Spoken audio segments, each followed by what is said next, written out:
ఎన్నికల ప్రక్రియ ముగిసిన తర్వాత మిగతా పాలకపక్షం కానీ ప్రతిపక్షం పార్టీలు కానీ వారితో సంబంధం లేకుండా జనసేన పార్టీ ఒక వినూత్నమైన విధానంతో ముందుకు పోవాలని పార్టీ స్థాపించడం కూడా జరిగింది. మా అధ్యక్షుడు పవన్ కళ్యాణ్ గారు ఈనాడు రాష్ట్ర రాజకీయాల్లో ఒక విధమైన మార్పు రావాలని, కేవలం ధనవంతులకు కేవలం పలుకుబడి ఉన్న వాళ్లకు వ్యక్తులకు కాకుండా సామాన్యుడికి కూడా ఈ రాజకీయ జీవితంలో ప్రవేశం కల్పించాలనే ఉద్దేశంతోనే మొదలుపెట్టాం. ఈ మార్పు మాకు తెలిసినంతవరకు నాంది పలికింది. ఇది ఎంతవరకు పలికిందనే దాని మీద మేము పెద్ద చర్చించుకోదలుచుకోవాలి. ఒక మార్పు మాత్రం రాజకీయాల్లో రావాలనే ఉద్దేశంతో తప్పకుండా అధ్యక్షుడు సఫలమైనాడని చెప్పేదానికి అనేక నిదర్శనాలు ఉన్నాయి. నిత్యము ప్రజలతో మమేకమయ్యి కేవలం ఎన్నికల దృష్టితో కాకుండా వారి సమస్యలను అవగాహన చేసుకొని వారికి సరైన మార్గం చూపాలని నిన్న కొత్తగా ఎన్నికల్లో పోటీ చేసిన శాసన అభ్యర్థులను సీనియర్లను కాకుండా వారి అనుభవాలను పెంచుకోవాలని కొంతమందిని పిలవడం జరిగింది. అంతేగాని అందరినీ పిలవలేదనే భావన కూడా ఉండడం లేదు. వాళ్ళ ముందు అనుభవాలు కొనుక్కోవాలి. ముఖ్యంగా ఒక ప్రొక్లైన్ ఆపరేటర్కు సీట్ ఇచ్చాం మేము. ఒక bus conductor, retired bus conductor కొడుకు కూడా సీట్ ఇచ్చాం. వ్యవసాయ కూలీ కుమారుడికి కూడా సీట్ ఇచ్చాం. ఈ విధంగా రాజకీయాల్లో ఒక పెను మార్పు రావాలని వాళ్ళ అనుభవాలు చాలా బాగున్నాయి. వాళ్ళు చెప్పారు, మాకు ఈ కొత్త అనుభవం సార్, ఎప్పుడు కూడా శాసనసభకు పోటీ చేస్తామనే ఊహ కూడా లేదు మాకు. అటువంటి ఊహ లేనోళ్లను కూడా మమ్మల్ని నిలబెట్టారు. మా వంతు కార్యక్రమం చేస్తాం. వారికి దిశ నిర్దేశం కూడా చేశారు పవన్ కళ్యాణ్ గారు. నిన్న కేవలం ఎన్నికలు అయిపోయిందని ఊరుకోవడానికి లేదు. స్థానిక సంస్థల ఎన్నికలు వస్తున్నాయి, సర్పంచుల ఎన్నికలు వస్తున్నాయి, ఎంపీటీసీ, జడ్పీటీసీ, ఈ 13 జిల్లాల్లో కూడా పోటీ చేసిన అభ్యర్థులు, వాటితో సహకరించిన జన సైనికులతో కలిపి ఒక ప్రోగ్రాం సెట్ చేయమని కూడా చెప్పారు. ఇప్పుడు అధ్యక్షుడు పవన్ కళ్యాణ్ గారు నెక్స్ట్ పొలిటికల్ క్యాలెండర్ తయారు చేసే దాంట్లో కూడా నిమగ్నమై ఉన్నారు. త్వరలోనే కూడా ఆ క్యాలెండర్ కూడా విడుదల చేయడం జరుగుతుంది. గ్రామ స్థాయి నుంచి ఏ విధంగా పనిచేయాలా, మండల స్థాయి నుంచి ఏ విధంగా పనిచేయాలా, వారి సమస్యలేంది, మాకు పోరాట యాత్రలు అయితేనేమి, ఎలక్షన్ సమావేశాలు అయితేనేమి, ముఖ్యంగా మా దృష్టికి వచ్చినాయి త్రాగునీటి సమస్య. గోదావరి పక్కనుంది, గోదావరి పక్కనుండే గ్రామాలకు మాత్రం తాగునీరు లేదు. అదేవిధంగా రోడ్లు, అది కొందరికే రోడ్లు వచ్చినాయి, అందరికీ రాలేదు అని కూడా మాకు అక్కడక్కడ చెప్పడం జరిగింది.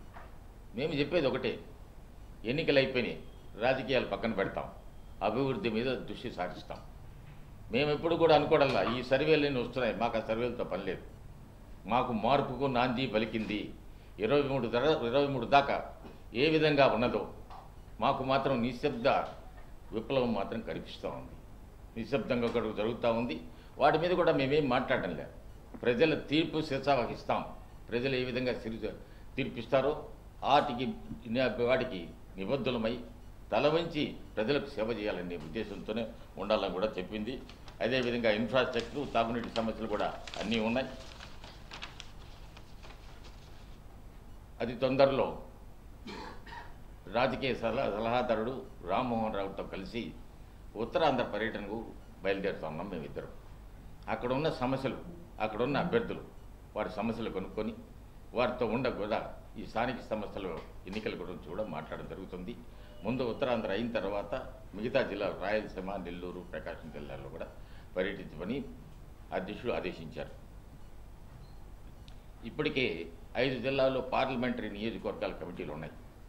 ఆ నియోజకవర్గాల కమిటీలు సభ్యులతో అందరితో ముందు మాట్లాడి, అదేవిధంగా ఎన్నికల్లో పోటీ చేసిన అభ్యర్థులతోనూ, అదేవిధంగా వారికి జన సైనికులు ఏ విధంగా ఉన్నారు అనే విషయం కూడా అన్ని కూలంకషంగా చర్చించి వారికి ఒక నివేదిక కూడా సమర్పించడం జరుగుతుంది. ఎన్నికలంటే మిగతా పక్షాలు ఏ విధంగా చేస్తారో మీకు అందరికీ నేను చెప్పాల్సిన పని లేదు. అన్నీ మీరు స్వయంగా చూశారు. నేను మిమ్మల్ని కోరేది ఒకటే, పవన్ కళ్యాణ్ గారు చేసే మార్పుకు మీ సహకారం అందిస్తా ఉన్నాను. ఇది రాజకీయాల్లో పెను మార్పు రావాలి. ఎన్నికలు వస్తాయి, ఎన్నికలు పోతాయి, ఎలక్షన్లు అయిపోతాయి. ఇప్పుడు ఎన్నికలు కూడా అయిపోయినాయి. ఒకరి మీద ఒకరు నిందలు వేసుకోకుండా 23వ తారీఖు వరకు అందరం వేచి చూస్తాం.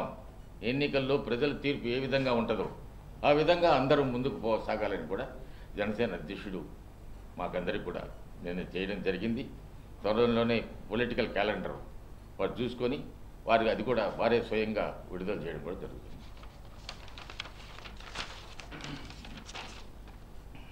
మీరు మాట్లాడకపోయినా ఇతర పార్టీలు మీ గురించి చాలా మాట్లాడుతున్నారు కదా, మీరు ఎవరు స్పందించట్లేదు. స్పెషల్గా ఎంపీ క్యాండిడేట్ జేడీ లక్ష్మీనారాయణ మీద ట్విట్టర్ వేదికగా వార్ నడుస్తోంది. కార్యకర్తలు చోటమోట నాయకులు మాట్లాడంటే మీరు పట్టించుకోరు, అది వాళ్ళందరూ తెలిసిందే. అది ఇటువైపు జేడీ ఉన్నారు, మీ వైపు అతను విజయసాయి రెడ్డి. మరి అంత పెద్ద నాయకులు ఉంటున్నప్పుడు పార్టీ పరంగా స్పందిస్తే జేడీ కూడా అండగా ఉంటుంది అనేది ఒక భావన ఉంది కార్యకర్త. పార్టీ పరంగా జేడీ గారికి అన్నీ తెలుసు. జేడీ గారు కూడా ఈ పార్టీలో ముఖ్య నాయకుడు కూడా, ముఖ్య నాయకుడు. పార్టీ పరంగా ఉన్న విధానం ఏంటంటే ఎవరిని మాట్లాడినా కానీ మా పని మమ్మల్ని చేసుకొని ప్రజల సమస్యల గురించి ముందుకు పోమని చెప్పి అధ్యక్షుడు నిన్న క్లియర్గా చెప్పాడు. ఇప్పుడు వాళ్ళు ఏదో మాట్లాడుతూ ఉన్నామని మేము మాట్లాడడం మాకు నేర్పించాం మా అధ్యక్షుడు.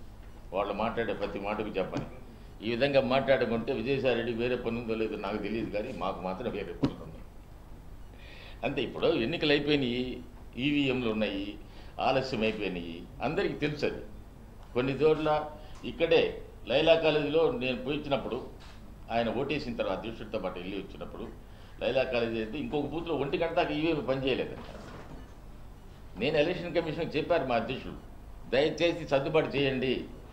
ఒకరి మీద ప్రేమో ఒకరి మీద అయిష్టతో అవన్నీ మాత్రం ప్రజా సమస్యలు కూడా చేయడం మంచిది కాదు.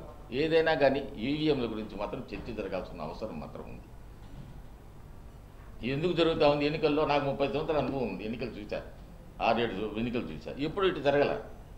అసలు బ్యాలెట్ పేపర్ ఎందుకు మార్చారని కూడా తెలియడాలి ఎవరికి. ఈవీఎంలు వచ్చిన తర్వాత మనం ఎప్పుడో మార్పు ఎందుకు చేస్తాము? ఒకటి ఏదన్నా ఉంటే దానికి ఇంకా బెటర్గా ఉంటే మార్పు చేస్తాం మనం. అట్లా కాకుండా అక్కడ నుంచి బ్యాడ్ టు వరస్ట్ వరకు వచ్చేటప్పటికి ఇది కరెక్ట్ కాదు అనే అభిప్రాయం ఉంది.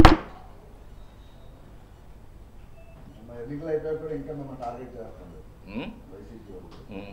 చంద్రబాబు చెప్పు చేతలోనే పవన్ ఉన్నారు, అందుకని దానికి ఏం చేస్తాం? మొన్నటి దాకా ఏమన్నారు? అసలు మాకు జనసేన పార్టీ అనేది ఒక పార్టీ అన్నారు.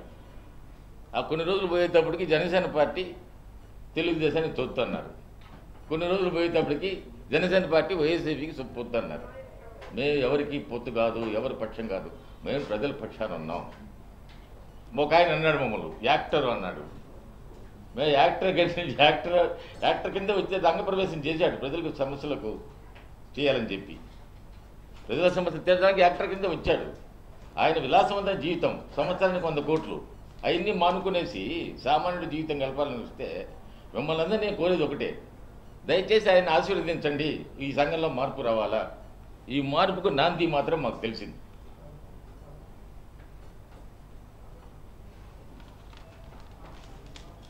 ఇప్పుడు ఒక సామెత మాత్రం బాగుందంట. ఈ సామెతలు చూస్తే పాత ఎన్ని మర్చిపోయినా నేను. ఏదో పోతా ఉంటే ఏవో మొరతాయంట.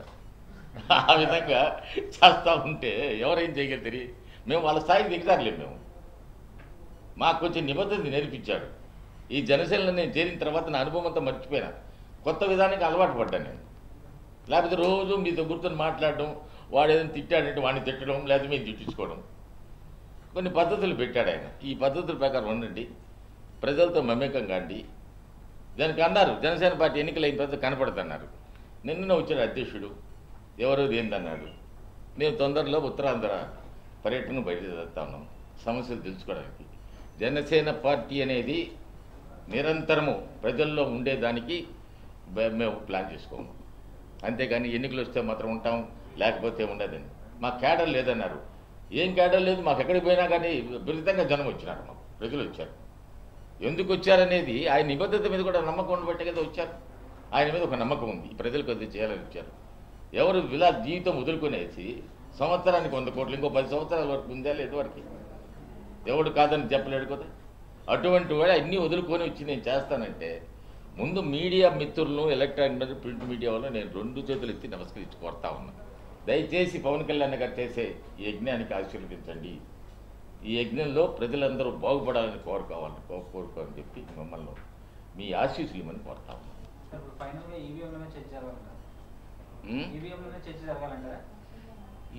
ఇప్పుడు ఒక విధంగా ఇప్పుడు సంఘంలో మార్పు వస్తూ ఉంది, ప్రతి చోట మాట్లాడుతూ ఉన్నారు.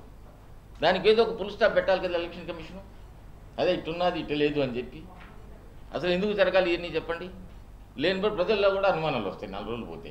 ప్రజల తీర్పు ఎలా ఉండబోతుంది సార్? వాళ్ళిద్దరూ మేము వస్తాం అంటున్నారు. మేము ప్రజల తీర్పు ఏ విధంగా ఉంటే వాళ్ళ కాళ్ళు చేతులు ఎత్తి మొక్కి సెలవు తీసుకుంటాం. మేము వాటి మీద అసలు మాట్లాడము. మాకు మార్పుకు మాత్రం నాంది మాకు కనిపిస్తూ ఉంది. ఈ నాందితో నుంచి ముందుకు పోతాం. వాళ్ళు చెప్పిన సర్వేల మీద వాటి మీద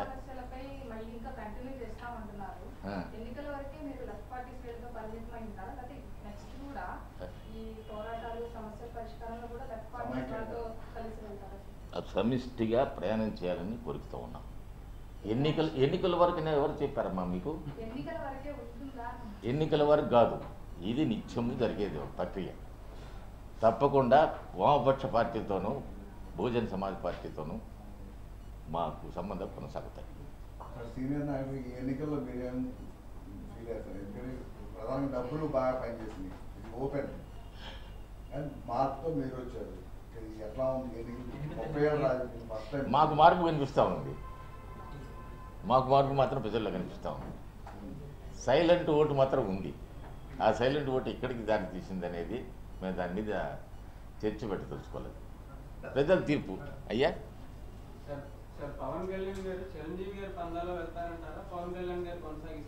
ఏ పందా నాకు తెలియదు. చిరంజీవి గారి పందాలో ఉన్నప్పుడు నేను లేను అక్కడ. ఆ పంద నాకు తెలిసిన పందా జనసేన పందా ఒకటే. ఏం పర్వాలేదు, మీరు ఏది అడిగే చెప్తాను. నేను అంతకుముందు రోజు ప్రెస్కు మాట్లాడేవాడిని. ఇప్పుడు ఎందుకని చెప్పి ఆ పందా నాకు తెలియదు. ఈ పందా మాకు తెలిసిన పందా జనసేన పందా ఒకటే. జనసేన పందా నిత్యము ప్రజలతో మమేకమయ్యేసి వాళ్ళ సమస్యల గురించి తెలుసుకోమన్నాడు. ఆ విధంగా ముందుకు సాగిపోతా ఉన్నాం మేము. ఇదేమన్నారు కదా తెలాగుతాడు అయిపోయింది, ఎన్నికలు అయిపోయిందని వాడు పట్టుకోలేదని చెప్పి. అది జరగదు. 25 సంవత్సరాలు రాబోయే 25 సంవత్సరాల్లో కూడా జనసేన ప్రయాణం సాగుతుంది. ఎవరైతే ఇప్పుడు పోటీ చేసినారో యువకులు, ఈసారి ఎన్నికలు వచ్చేటప్పటికి మీరు ఆశ్చర్యపోయేటట్టుగా అభ్యర్థులు ఉంటారు. బాగా చదువుకున్న వాళ్ళు, వాళ్ళకి వెనక ఏం వత్తాసు లేని వాళ్ళు, డబ్బులతో ప్రమేయం ఇదేని రాజకీయాలు చేయాలనే ఉద్దేశంతో ఉన్నాం. ఆ మార్పు మీరు దయచేసి సహకరించండి. మీరు సహకరించిందంటే ప్రజలు కూడా సహకరిస్తారు. మేము తప్పులుంటే కూడా చెప్పండి, పలానా తప్పులు ఉన్నాయి, సరిదిద్దుకొని కూడా సిద్ధంగా ఉన్నాం. థ్యాంక్ యూ అండి, నమస్కారం.